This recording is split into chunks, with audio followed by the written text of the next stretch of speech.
Magandang araw mga kabayan. Ngayong araw, gagawa tayo ng butchi. Bago natin umpisahan, syempre i-share ko muna sa inyo ang mga ingredients natin. Glutinous rice flour, bali 1 kilo yan. Nilagang kamote, sugar, linga, at for the filling, lalagyan natin siya ng chocolate chips kasi wala akong nakitang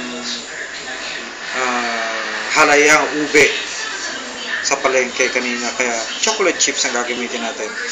At saka yung kalahati ng butchi, kukulayan natin ng ube para magkaiba naman, isang puting butchi tsaka isang ube butchi. So ang first step natin, itong mga kamuting nilaga na ito, i-grate natin lahat, 1 kilo yan. So dahil gumagamit lang naman ako ng phone for recording this butchi, i-grate ko na siya pero hindi ko na ipapakita sa inyo. Babalik po tayo. 1 kamote is already grated. Uubusin natin lahat yan. So babalik po tayo mamaya. Yes, naka-4 na ako na kamote. Pero kailangan talaga nating ubusin itong lahat na 1 kilo na to. Malapit na, babalik tayo. Ayan, nag-grate na natin lahat ng mga kamote natin. Medyo may naligaw na ube. Pero okay lang yan kasi hahaluan naman natin siya ng glutinous rice. So medyo puputi rin siya, tapos lalagyan pa ng sugar. Okay lang yan.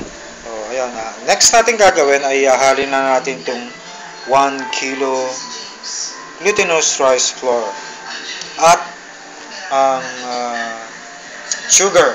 Nakalimutan ko palang sabihin na kailangan din pala natin ng 1 cup water. Okay, mimix na natin. Dali lang.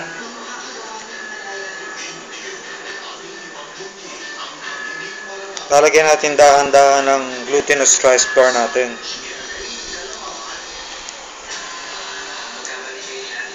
Yan.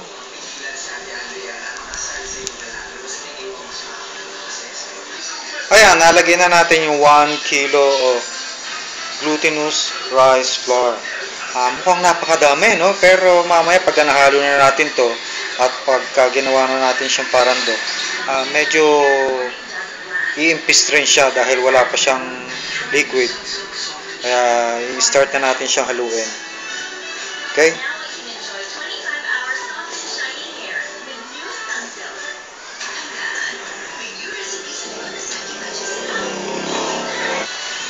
Medyo na-mix na natin ng konti. So ngayon, ilalagay na natin ng half kilo of sugar.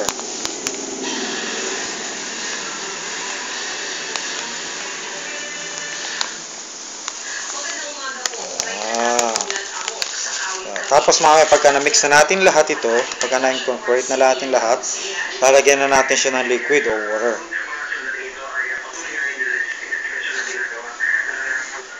Kaya na-mix na natin po ang sugar sa flour natin.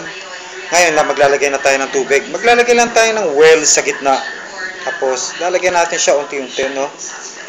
Ayan, unti-unti. 1 cup pa lang itong na-prepare natin. Pero pagka sa tingin natin medyo tuyo-tuyo pa siya, dadagdagan pa natin ng water. Mix lang natin.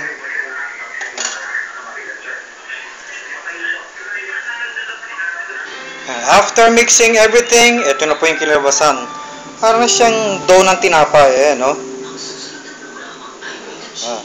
So ngayon, ito, mag-start na tayong magbilog ng ating dough. Okay, mamaya papakita ko sa inyo, ha?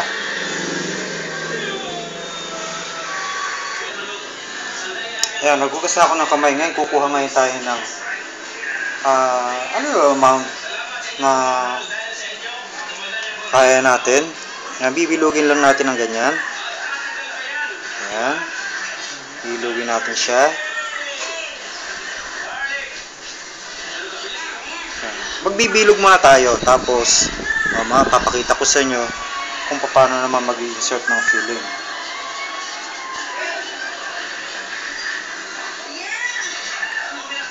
Okay? Yan.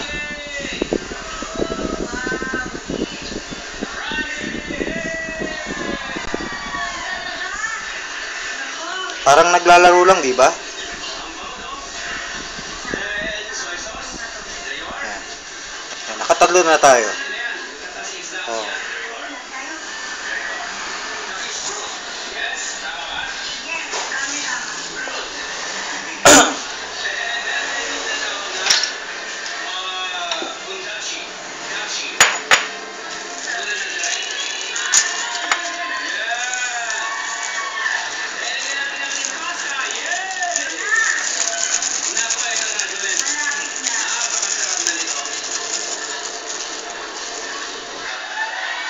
Yan. Ngayon naman, lalagyan natin ng filling ang ating buchi.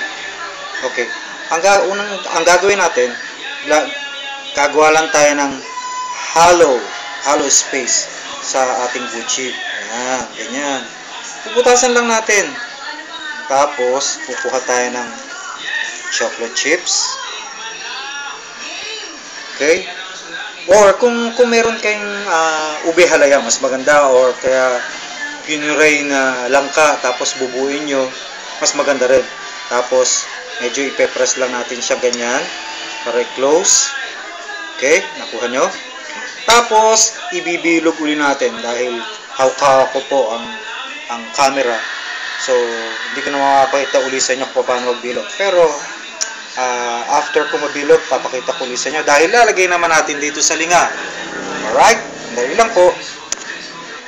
Ayan, nalagyan na natin ng chocolate filling ang ating buchi. Ngayon, lalagyan na natin to sa linga. Pagugulungin na natin siya dyan. Alright?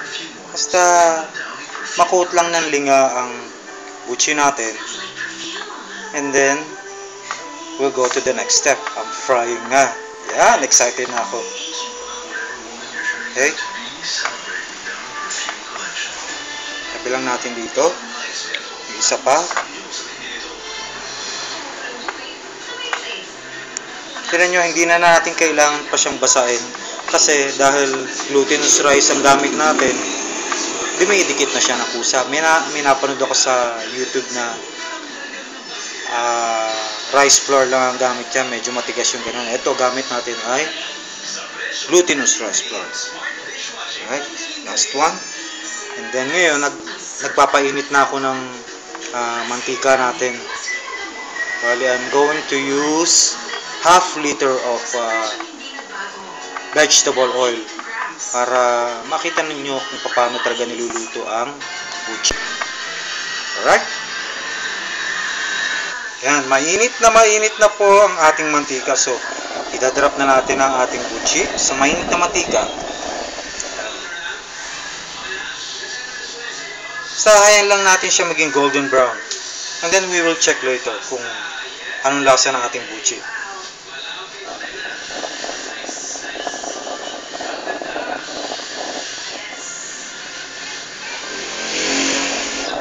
Ayan, medyo nagiging golden brown ang ating buchi. Alam niyo ba na mas magiging masarap ang ating buchi kung ang gamit natin ay peanut oil? Suggestion lang yan, pero ito vegetable oil. Medyo mahal kasi ang peanut oil. Pero mamaya ito, pagkahango natin, medyo palalamigin natin ng konti, tapos titikman natin. After cooking it, after frying it for 3 minutes, ito na po ang ating buchi. Ayan.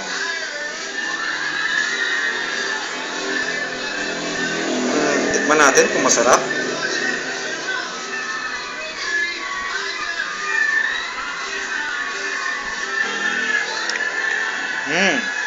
First bite.